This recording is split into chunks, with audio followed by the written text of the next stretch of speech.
তুচ্ছ ঘটনাকে কেন্দ্র করে রাজধানীর ঢাকা কলেজ, সিটি কলেজ আর আইডিয়াল কলেজের শিক্ষার্থীদের মধ্যে সংঘর্ষের ঘটনা যেন নিয়ম হয়ে দাঁড়িয়েছে। গত এক বছরে এই কলেজগুলোর শিক্ষার্থীরা কমপক্ষে 15 বার এরকম ধাওয়া পাল্টা ধাওয়া আর ইট পাটকেল নিক্ষেপের মতো ঘটনায় জড়িয়েছেন। এতে করে বহু শিক্ষার্থী, আইন শৃঙ্খলা রক্ষাকারী বাহিনীর সদস্য এবং পথচারীরা আহত হয়েছেন। তাছাড়া সংঘর্ষের সময় প্রধান সড়ক সহ অলিগলিতে যানবাহন চলাচল বন্ধ হয়ে ভোগান্তি পোহায় মানুষ। এরকম ঘটনা এই এলাকার বাসিন্দাদের নিরাপত্তার ঝুঁকিও তৈরি করেছে।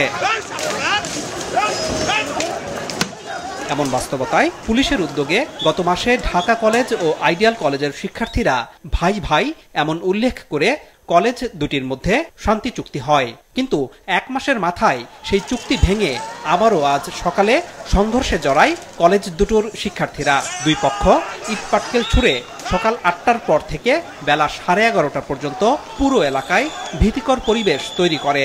পরে পুলিশ এসে পরিস্থিতি নিয়ন্ত্রণের চেষ্টা চালায়। ঠিক কি কারণে আজকের সংঘর্ষ তা স্পষ্ট করে বলতে পারেনি কলেজের কেউ। আমার ভাইয়ের রক্ত আঙ্কেল, আমার ভাইয়ের রক্ত, আমার বন্ধুর রক্ত, এটা কি একটা বাস দিয়ে আপনি মিলাই দিতে পারবেন? একটা ছেলেকে এইভাবে মারছে আঙ্কেল, শাহবাগে 150 জন মিলে মারছে। কলেজ দুটির কর্তৃপক্ষ ও পুলিশের প্রচেষ্টায় বেলা 12টার পর সংঘর্ষ থামে। ঢাকা কলেজের একটা বাসে মনে হয় আইডিয়াল কলেজের কিছু স্টুডেন্ট গিয়ে প্রথমে অ্যাটাক করে। এর প্রেক্ষিতে আবার ঢাকা কলেজের বেশ কিছু ছেলেপেলে তখন এই প্রতিশোধ নেওয়ার জন্য বা এটার প্রতিকার চাওয়ার জন্য তারা আবার এই আইডিয়াল কলেজের দিকে আসে। এখানে এসে দুই পক্ষের মধ্যেই ধাওয়া পাল্টা ধাওয়ার মতো হয়।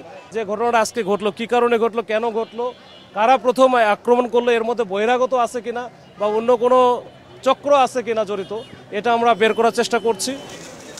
এলাকাটিতে বেসরকারি হাসপাতাল, অনেক ব্যবসা ও শিক্ষা প্রতিষ্ঠান রয়েছে। তাই কলেজগুলোর মারামারির কারণে মানুষের দৈনন্দিন কাজে যেন এভাবে আর ব্যাঘাত না ঘটে, শিক্ষার্থীদের সেদিকে দৃষ্টি দেওয়ার আহ্বান জানিয়েছেন এলাকাবাসীরা। আনোয়ার হোসেন, মাছরাঙা সংবাদ, ঢাকা।